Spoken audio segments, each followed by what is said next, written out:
Hola, ¿qué tal? Buen día. Vamos a ver el tema de hoy, es un desequilibrio hidroelectrolítico. Yo he pensado siempre que los desequilibrios hidroelectrolíticos no se le da la importancia que debe en el servicio de urgencias. El día de hoy vamos a abarcar lo que es hiponatremia, hipernatremia, hipercalemia e hipocalemia. Vamos a ver, fíjate bien, abordaje diagnóstico y terapéutico. Los trastornos electrolíticos por sí no constituyen una enfermedad. Más bien, es un hallazgo cuando un paciente llega y tiene otras comorbilidades.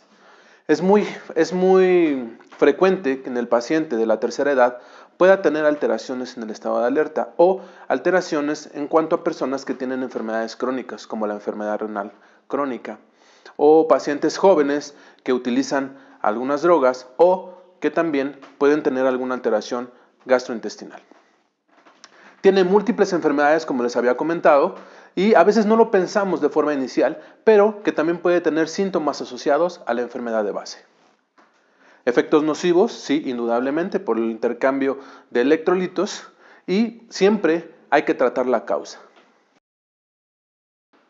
Bien, vamos a hablar de hiponatremia. La hiponatremia, ¿cómo se define? Se define como la presencia, o más bien el laboratorio de un sodio sérico menor a 135 mil equivalentes sobre litro. Esta hiponatremia se va a dividir en leve, moderada y severa.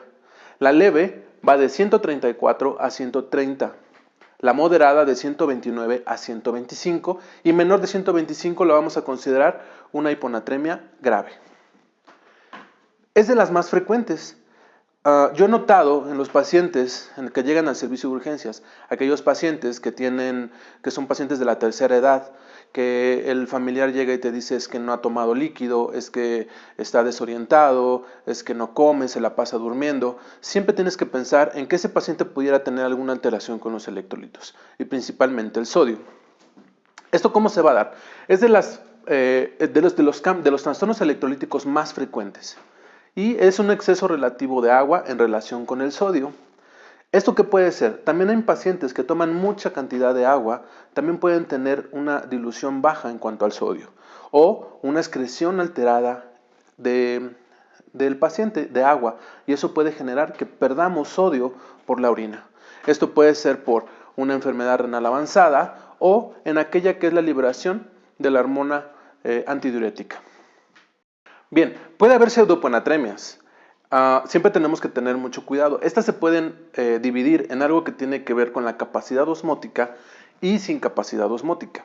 ¿Qué tiene que ver con la glucosa y el manitol en la capacidad osmótica? Esto tomando, por ejemplo, aquel paciente que llega con sodio bajo pero con niveles de glucosa muy elevadas. Podemos poner un ejemplo en el estado hiperosmolar no cetóxico. Estos pacientes tienen que ver con la situación de la osmolaridad, por eso es que van a haber afectado toda la situación del sodio. Pacientes que utilizan manitol por alguna situación de edema cerebral, trauma, hemorragia intracerebral, también puede haber alteración con la osmolaridad, a diferencia de aquellos que no tienen esa capacidad osmótica. Aquellos pacientes que tienen elevadas las cifras de colesterol y triglicéridos o elevación de las proteínas totales, que esto no va a tener relación con la capacidad osmótica que tiene el organismo, pero esta sí, porque es la que tenemos que trabajar en cuanto a soluciones y en cuanto a manejo. Ahora, las hiponatremias son asintomáticas. Nosotros las encontramos como hallazgo y tenemos que tener en cuenta que el tratamiento es de la enfermedad de base, que es lo que te está generando que este sodio esté bajando. Entonces es lo que vamos a tratar. Bien, ahora no nos confundamos. La hiponatremia por sí sola no te da síntomas. Lo que te va a dar síntomas es lo que está llevando a esta situación de sodio bajo. Por eso lo que se describe que usted puede encontrar en los pacientes en el servicio de urgencias son estos síntomas, pero va en relación a lo que nos está generando una pérdida de agua o una pérdida de sodio. ¿Qué es lo que se describe? Que va a haber una disfunción neurológica. ¿Y qué va a presentar? El paciente puede presentar náuseas, vómito y malestar. Si usted se da cuenta, estos síntomas son inespecíficos, o sea, no te reflejan absolutamente nada. Y esto se puede dar cuando los niveles de sodio están entre 125 y 130 miliequivalentes. Ahora, Esta disfunción neurológica se va a estar dada por esa pérdida de agua, que esto puede ser generado por un edema cerebral o una respuesta adaptativa de las células cerebrales a la inflamación osmótica. Se pierde agua, se pierde líquido y entonces por lo tanto el paciente se deshidrata. ¿Ok? Ahora, ¿qué otros cuadros o qué otros síntomas nos puede llegar a presentar un paciente con hiponatremia? Puede referir cefalea, letargo o somnolencia. Se ha mencionado que el paciente puede presentar crisis convulsivas de forma reciente, pero es de lo menos frecuente. Ahora, también el paciente puede presentar coma o paro respiratorio. Aquí habría que ver si realmente es por los niveles de sodio o por la enfermedad de base. ¿Sí? ¿Y cuándo se van a presentar estos síntomas de gravedad? Bueno, cuando los niveles de sodio están entre 115 y 120 miliequivalentes. La hiponatremia puede ser reversible o permanente. Hay bibliografía en la cual describen una hiponatremia crónica. Son aquellos pacientes que los tienes frecuentemente por cifras de sodio bajo, pero en algunos que son reversibles si nosotros administramos adecuadamente los líquidos y proporcionamos un adecuado aporte de sodio. Bien, ¿cómo va a ser el abordaje de este tipo de pacientes? Ahora, el paciente puede tener los síntomas, como ya habíamos comentado, el paciente puede regularmente nos tenemos que guiar por el interrogatorio del familiar o lo que va encontrando este familiar en cuanto a su paciente. A veces cuando ellos tienen el sodio muy bajo, ellos pueden no estar bien neurológicamente y no te pueden describir efectivamente sus síntomas. Por eso tomamos en cuenta lo que el familiar nos está refiriendo. Esto puede ser fatiga, náuseas, mareo, trastornos en la marcha, que el paciente esté confundido, que tenga letargo y o puede tener también alteraciones o movimientos musculares involuntarios. Como ya había mencionado, las convulsiones y el coma puede presentarse, pero es de lo menos frecuente. Ahora, ¿qué es importante que usted tome en cuenta en el servicio de urgencias? Uno es la duración de los síntomas, otro es la gravedad en las cuales se presentan los síntomas y la necesidad de hospitalizar a este paciente. Recordemos que son pacientes de la tercera edad, recordemos que son pacientes que pueden infectarse dentro de tu unidad hospitalaria y que lo que intentamos es mejorar las condiciones de él, más no agravarlas. Ahora, debemos de tomar en cuenta lo siguiente. Cuando tenemos un paciente con sodio bajo, va a tener mucha relación con la osmolaridad. Si el paciente está hiponatrémico, regularmente la osmolaridad tiende a disminuir o a bajar de sus valores normales. Bien, podemos tener sodio menor a 135 y una osmolaridad menor a 280. Recordemos que los valores normales de la osmolaridad van a ser de 280 a 310 o 290 a 320, dependiendo de la bibliografía que usted revise. Bien, este se va a presentar ya sea disminuido o aumentado. ¿A qué nos vamos a referir? El paciente puede tener clínicamente datos de hipovolemia. ¿Cómo podemos determinar eso? Bueno, uno es por la clínica y otro es por los síntomas que el paciente presenta. El paciente viene por datos clínicos de deshidratación. Es aquel paciente que tuvo una pérdida de líquidos, aquel que tiene náusea, aquel que tiene vómito, que no tiene tolerancia a la vía oral y que no ha podido tomar líquidos. O aquel paciente que viene por un cuadro enteral en el cual ha tenido evacuaciones disminuidas de consistencia y ha tenido diarrea en un número importante. Vómito. Y también hay que tomar en cuenta qué medicamentos son los que toma este paciente, porque puede ser que el paciente esté tomando diuréticos y obviamente va a tener una pérdida de líquido. Los IECAS también están demostrados o se menciona que también pueden ser parte de que nos haga una disminución en cuanto al volumen. De deficiencia mineralocorticoide o también se describe algo que es el síndrome de cerebro perdedor de sodio. ¿Y qué va a pasar con aquellos pacientes que tienen aumentado la cantidad de líquido? Como aquel paciente que tiene una enfermedad renal crónica, como aquel paciente que tiene una insuficiencia cardíaca congestiva o síndrome nefrótico o pacientes hepatópatas que tienen mucho líquido, por ejemplo ascitis, derrame pleural o que en sus extremidades están con edema. Bien, miren chicos, vamos a ver lo que es la hipernatremia. Todavía obviamente no hablamos de manejo de hiponatremia ni cómo lo vamos a abordar. En un momento que terminemos de hablar de hipernatremia, vamos a hacer un cuadro en el cual les voy a hacer el ejemplo de cómo vamos a dar tratamiento para estas alteraciones. Vamos a hablar de hipernatremia. ¿Qué dice la bibliografía? Dice que el sodio sérico mayor a 135 miliequivalentes sobre litro va a ser hipernatremia. Ahora, ¿en qué momento nos van a presentar síntomas de la hipernatremia con mayores de 140 a 145 miliequivalentes? Y que esto puede ser generado por algunas situaciones. Una puede ser iatrogénica, por el aumento de las soluciones salinas. En aquel paciente que le dejamos solución salina, y va generando un acúmulo importante de sodio sérico.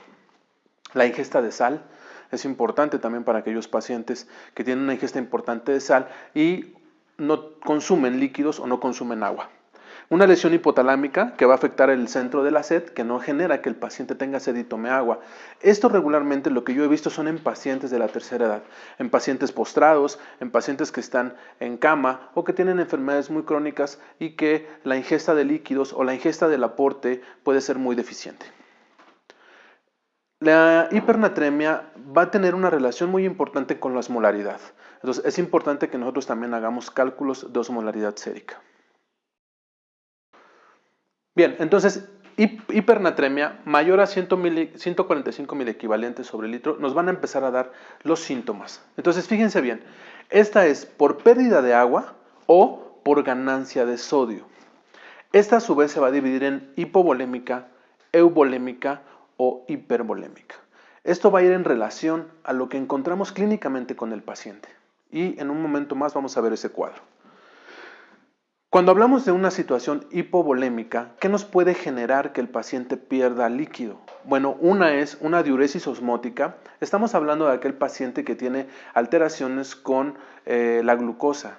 A pacientes que tienen un estado hiperosmolar no cetósico, que llegan con glucosas centrales de más de 800 o 1000, que nos puede generar este tipo de deshidratación. Fármacos, ya habíamos hablado que los diuréticos también nos pueden hacer relación con la pérdida de líquidos y la concentración de sodio sérico, fiebre, diarrea o alteraciones gastrointestinales, sudoración. El paciente quemado que pierde mucho líquido tiene alteraciones importantes de los electrolitos. Y las fístulas, aquellos pacientes que tienen por alguna situación alguna colostomía o una ileostomía, que tienen un gasto alto, que pierden gran cantidad de líquido, estos pacientes regularmente llegan al servicio de urgencias descompensados por esa pérdida de líquidos. Entonces hay que reponer esos líquidos. Bien, la euvolémica se describe a la diabetes insípida como parte de esta característica. Y esta puede ser de tipo central o nefrogénica. Y la hipervolémica regularmente nosotros la vamos a provocar de una situación iatrogénica por grandes cantidades de solución salina administradas. Y también la ingesta de sal. En algunas ocasiones se ha visto que en aquellos pescadores que consumen agua de mar pueden tener ciertas cantidades de sodio elevadas y esto es por la cantidad de líquido que toman. Por eso esos pacientes se deshidratan. Bien, los desequilibrios hidroelectrolíticos se van a caracterizar con base en el resultado del sodio sérico, si es hiponatremia o hipernatremia. A su vez, nosotros tenemos que hacer la exploración clínica de si es un paciente que tiene hipovolemia, está euvolémico o está hipervolémico. La diferencia entre el hipervolémico y la hipovolemia es muy clínico, porque el hipervolémico es un paciente en el cual tiene mucho edema, es el paciente que viene con enfermedad renal crónica, el paciente que viene con insuficiencia cardíaca y que tiene mucho líquido, aquel paciente patópata. Bien, y otra cosa que vamos a utilizar es la osmolaridad. Como ya habíamos comentado, la osmolaridad va mucho en relación a los niveles de sodio. Entonces, tenemos ya sea hiposmolar, isosmolar o hiperosmolar. Y entonces tenemos que empezar a hacer cálculos para nosotros poder llegar a este diagnóstico. ¿Por qué? Porque si tú llegas al diagnóstico, esto te va a generar que tú puedas dar un tratamiento adecuado. Vamos a poner el ejemplo de un paciente que pesa aproximadamente 70 kilogramos y que llegó con un sodio sérico de 118. Es un paciente que tiene 60 años de edad y que clínicamente se ve hipovolémico, o sea, no tiene edema, no tiene extravasación de líquido. Vamos a sacar nuestra fórmula que es el agua corporal total. ¿Cómo vamos a calcular el agua corporal total? Este va a ser el peso por 0.5 si es mujer o por 0.5 si es hombre. Esto, si lo ponemos en el ejemplo, tomando en cuenta que pesa 70 kilogramos, nos va a dar 42 y nos representa 42 litros de este paciente. Bien, Ahora vamos a sacar el déficit de sodio. ¿Cuánto tiene de déficit de sodio este paciente? Entonces, déficit de sodio, la fórmula es sodio ideal menos el sodio real por agua corporal total. Entonces vamos a pasarlo a números. Yo quiero un sodio ideal de 135, menos 118 que nuestro paciente presentó en los laboratorios, por 42, que es nuestra agua corporal total. Nos da un déficit de sodio de 714 miliequivalentes. Hay que tener mucho cuidado con la reposición de sodio. No podemos pasar 714 miliequivalentes de forma abrupta. Recordemos que nuestra solución salina tiene 154 miliequivalentes de sodio, una solución salina al 0.9%. Entonces, tenemos el tiempo para irlo reponiendo. Esto va a depender del estado neurológico. Si es un paciente que es en un estado neurológico agudo, entonces sí la urgencia es de reponer sodio de una forma un poquito más inmediata.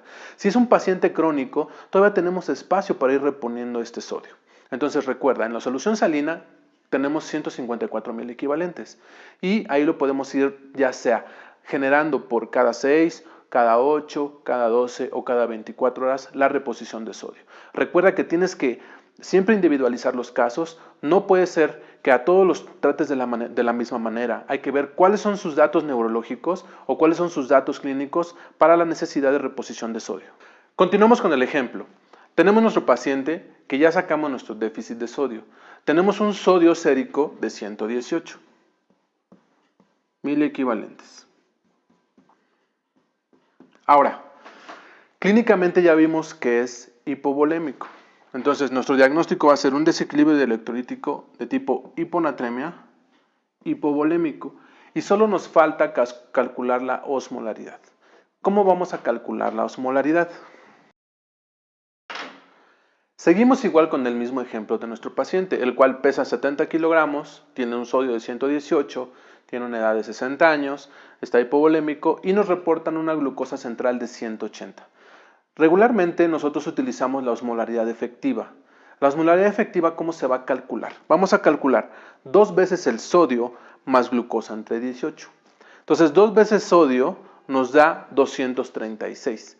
Y la fórmula que nos dio de glucosa entre 18 nos da 10. Entonces nos va a dar una osmolaridad de 246. Retomando lo que ya habíamos comentado, que nuestro valor normal de osmolaridad va a ser de 280 a 310 o 290, 320, dependiendo la bibliografía. Entonces, este paciente, ¿cómo está? Hiposmolar. ¿Por qué? Porque nuestro resultado da 246, que es muy por debajo de los valores normales. Entonces concluimos que nuestra osmolaridad está en 246. Y ahora sí, hacemos nuestro diagnóstico, que es un paciente con un desequilibrio hidroelectrolítico de tipo hiponatremia, hipovolémico, hiposmolar. Bien, ahora vamos a ver el ejemplo de un paciente que tenga hipernatremia. Un paciente que por sodio sérico tenga 155 miliequivalentes, por poner un ejemplo. Vamos a tomar igual la manera de cómo vamos a ir llevando el ejemplo de este paciente para que nosotros podamos hacer el diagnóstico. Recordemos que si hacemos el diagnóstico vamos a dar un mejor tratamiento. Entonces, tenemos un paciente que nos reportan con un sodio sérico de 155 miliequivalentes. Vamos a ver. ¿Qué vamos a hacer con un paciente que nos reporten sodio elevado? Entonces, vamos a igual calcular el agua corporal total y vamos a calcular el agua corporal total real, así como el déficit de líquido. Como agua corporal total tenemos que es el peso, que ya tenemos nuestro peso de 70 kilogramos, por 0.6 porque es hombre, nos da un agua corporal total de 42. El agua corporal total real, ¿cómo lo vamos a sacar? Nos dice la fórmula que es un sodio ideal sobre el sodio real por agua corporal total. Esa es nuestra fórmula. Entonces nos da un resultado de 36.5. Y para calcular el déficit de líquido, vamos a utilizar el agua corporal total real menos el agua corporal total. Y esto nos va a dar menos 5.5 litros. ¿Eso qué quiere decir? Que nuestro paciente tiene un déficit importante de líquido, esto caracterizado por el sodio elevado. Y nuestra osmolaridad va a cambiar con base en nuestras cifras y tomamos las mismas cifras. 2 veces sodio más glucosa entre 18, esta es nuestra osmolaridad real y nos da 2 veces 155, 310. 180 entre 10 nos da 10 y nos da una osmolaridad de 320. Esto, con base en lo que ya habíamos comentado, ya sea que nos dé una osmolaridad normal o una hiperosmolaridad. Recordemos, siempre individualizar al paciente.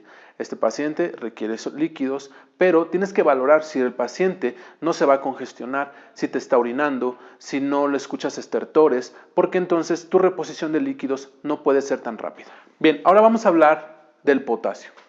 El potasio es uno de los síntomas o uno de los padecimientos más frecuentes que llegan al servicio de urgencias. Es importante tanto su manejo y su identificación en aquellos pacientes que tienen potasio bajo o que tienen potasio elevado. Al potasio bajo le vamos a llamar hipocalemia. Y esto va a depender de las cifras de potasio sérico menor a 3.5 milequivalentes sobre litro. Esta es una de las patologías más frecuentes y ¿esto por qué se va a dar?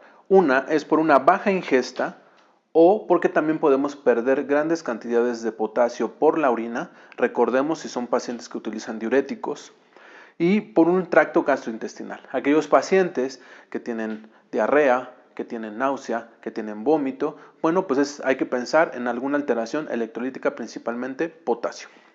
Y aquellos pacientes que se someten a mucho calor o a mucho sudor, a mucho esfuerzo físico, también pueden perder sales a través del sudor. Bien, entonces, los síntomas por el potasio bajo, ¿en qué momento se van a reflejar? Cuando tenemos un potasio sérico que es menor a 3 milequivalentes. Ahora, ¿cómo se va a manifestar? Estos pacientes pueden tener disminución en la fuerza muscular y algo que nos ayuda mucho para hacer el diagnóstico es el electrocardiograma. Este electrocardiograma va a ser muy sensible a los niveles de potasio bajo, principalmente menores a 3 milequivalentes o 2.5, es cuando empieza a haber alteraciones en el electrocardiograma. ¿Cómo se va a manifestar esto? Con debilidad muscular, cambios electrocardiográficos y hay que tener mucho cuidado con aquellos pacientes que tienen problemas cardíacos, principalmente aquellos que utilizan digoxina, aquellos pacientes que tuvieron un infarto agudo del miocardio previamente. Por ponerles un ejemplo, nos llegó un paciente joven, 18 años de edad, 2 o 3 días previos había tenido evacuaciones líquidas abundantes, así como intolerancia a la vía oral, náusea y vómito. El paciente llegó refiriendo debilidad muscular de forma ascendente. De forma inicial, el médico que lo recibe piensa en un problema viral, pensó en un probable Guillain-Barré. ¿Qué fue lo que pasó? Que cuando tomamos exámenes de laboratorio vimos un potasio de 1.7 milequivalentes. Entonces, indudablemente que este paciente, al reponer potasio en las soluciones, mejorar las condiciones de la náusea, el vómito y corregir el cuadro enteral, el paciente empezó a tener una recuperación de forma inmediata. Y entonces eso nos ayuda porque siempre hay que pensar en problemas de potasio cuando el paciente refiere muscular o algo también muy frecuente, lo que son los pacientes que refieren tetáneas, ¿no? O calambres, como lo conoce la comunidad. Entonces vamos a ver cuáles son los cambios electrocardiográficos que puedes encontrar con el sodio bajo, con el potasio bajo. Entonces vamos a ver en el electrocardiograma. Fíjate bien, aquí tenemos un trazo normal, donde tenemos un potasio sérico que va de 3.5 a 5 milequivalentes como un valor normal. Entonces, tenemos nuestra P, Q, R, S y en algunas ocasiones podemos identificar la onda U que viene en el electrocardiograma normal. Aquí la representamos. Ahora, ¿qué va a pasar cuando nuestro paciente empiece a presentar niveles de potasio bajo? En este ejemplo es un paciente que está entre 3 milequivalentes de potasio. ¿Qué va a pasar? Empieza a haber una depresión del segmento ST, que es importante hacer diferencia con cardiopatía isquémica. Pero bueno, empieza a haber una depresión del ST y una baja amplitud de la onda T y de la onda U.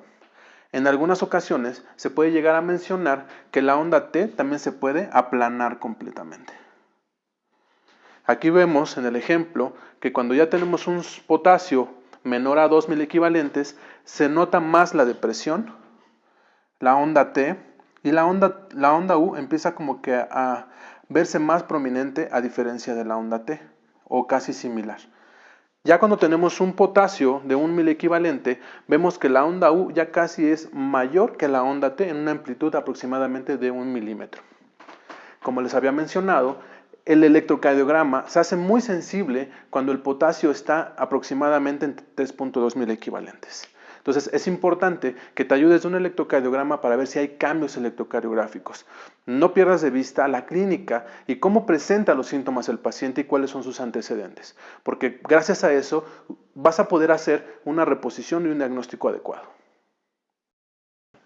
Bien, ¿cómo vamos a reponer el potasio? Tienes que tener mucho cuidado con la reposición de potasio.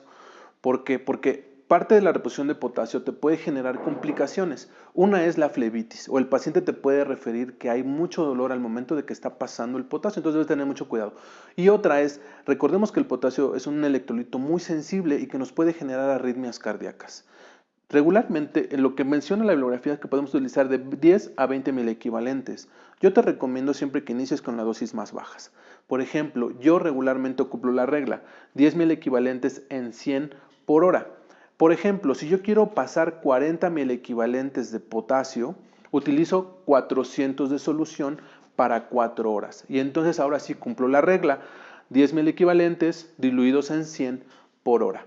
Yo sé que a veces es difícil decirle a tu enfermera o a tu enfermero que te quite 100 mililitros en la solución. No hay ningún problema si utilizas una solución de 500 mililitros más 40 de KCl, pero sí es importante que sea para 4 horas, esto para evitar alguna complicación por la reposición de potasio. Ahora, si tu paciente requiere una reposición inmediata por la urgencia, porque es un paciente que llega con desequilibrio electrolítico, porque llega con una descompensación de la diabetes mellitus y necesitas reponer potasio de forma rápida y de aumentar en cuanto a la dosis de potasio, se recomienda que va de 80 a 100 miliequivalentes por hora. Ahora, a esto tiene que ser por un catéter venoso central. Nunca lo pases por vía periférica. Ten mucho cuidado, trata de reducirlo a la dosis mínima, esto para evitar complicaciones con tu paciente. Y tendrás que ir tomando controles electrocardiográficos, así como controles de electrolitos séricos. Bien, continuamos con las alteraciones. De los electrolitos, vamos a hablar de la hipercalemia. Cuando tenemos alteración en el potasio sérico, ¿cómo se va a definir la hipercalemia? Con un potasio sérico por arriba de 5.5 miliequivalentes. Ahora, esto también es una patología muy frecuente. Siempre hay que tomarlo en cuenta en pacientes que tienen alteraciones principalmente en la enfermedad renal crónica o pacientes jóvenes que hacen mucha actividad física, que hacen rhabdomiólisis o pacientes que utilizan diuréticos como los que son ahorradores de potasio, en este caso los pacientes que utilizan espironolactona. Bien, ¿cómo se va a manifestar esta patología? Bien, los pacientes pueden tener alteraciones musculares, ya sea que tengan parestesias, debilidades o que el paciente se sienta fatigado. Y algo bien importante, ya habíamos mencionado que el potasio es un electrolito muy sensible para la célula miocárdica. Entonces, también puede tener alteraciones o arritmias cardíacas. Por eso es muy importante su identificación en el electrocardiograma. Cuando nosotros encontramos alteraciones en el electrocardiograma debidas al potasio elevado, a eso le vamos a llamar calocitosis. Son preguntas muy frecuentes en el paso de visita. Y es importante determinar los niveles de potasio sérico con los cambios electrocardiográficos que vamos a encontrar. Fíjate bien, aquí te pongo un ejemplo. Tenemos igual nuestro electrocardiograma normal cuando tenemos un potasio sérico que va de 3.5 a 5 miliequivalentes. ¿Qué va a pasar cuando este potasio empieza a elevarse en su forma sérica? Puede haber alteraciones con cambios en la onda T. La onda T se hace acuminada y esto se va a presentar con niveles de potasio mayores a 5.5 miliequivalentes. Y esta onda T acuminada va a ser de forma simétrica. Ahora, algo que es importante que identifiques es dónde vas a encontrar las alteraciones electrocardiográficas por potasio. Siempre lo vas a encontrar en las derivaciones precordiales.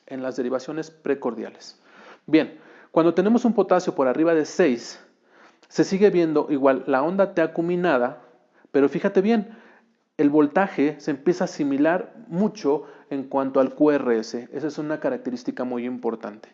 También se empieza a prolongar el QRS, el intervalo RR hasta la desaparición de la onda P. Si te fijas en este ejemplo, aquí ya no hay onda P y se empieza a ensanchar nuestro QRS.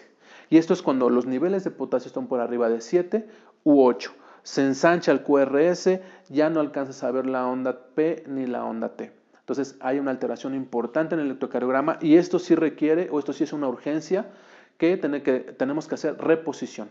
Vamos a hablar ahorita de las medidas anticalémicas. Vamos a hablar de las medidas anticalémicas. Como les había comentado, el hecho de tener potasio elevado sérico te puede generar una urgencia y alteraciones electrocardiográficas. Recordemos cuando vimos bloqueos auriculoventriculares, cuando teníamos los bloqueos completos, que yo les decía que no el 100% requiere el marcapaso. Habría que descartar una alteración por el potasio, una hipercalemia.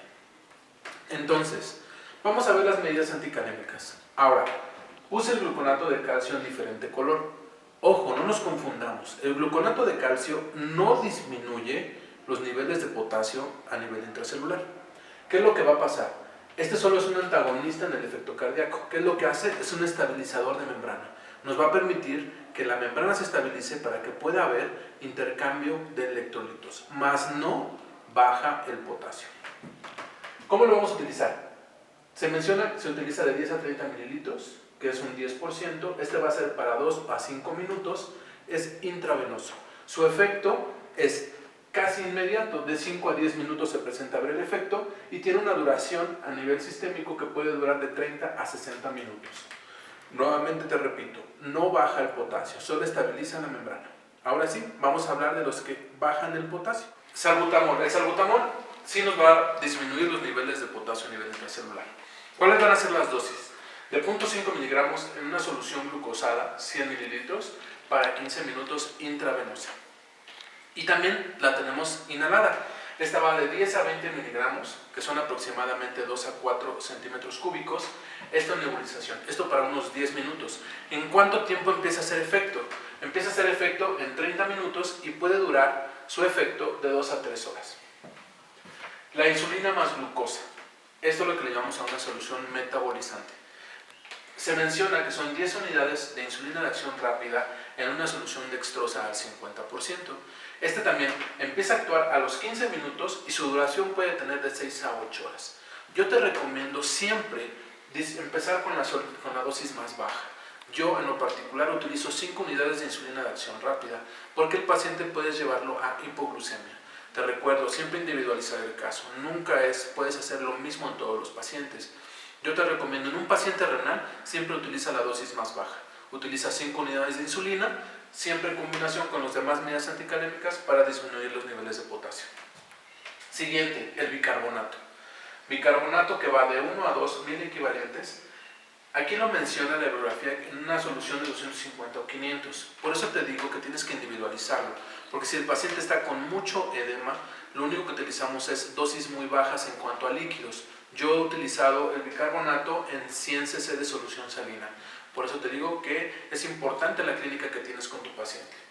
¿En qué tiempo va a empezar a actuar? Va a empezar a actuar de 30 a 60 minutos y va a tener una duración de 6 a 8 horas. ¿Qué van a hacer estas tres medidas? Van a desplazar el potasio al interior de la célula, ¿sí? Entonces nos va a permitir que haya una disminución importante del potasio sérico.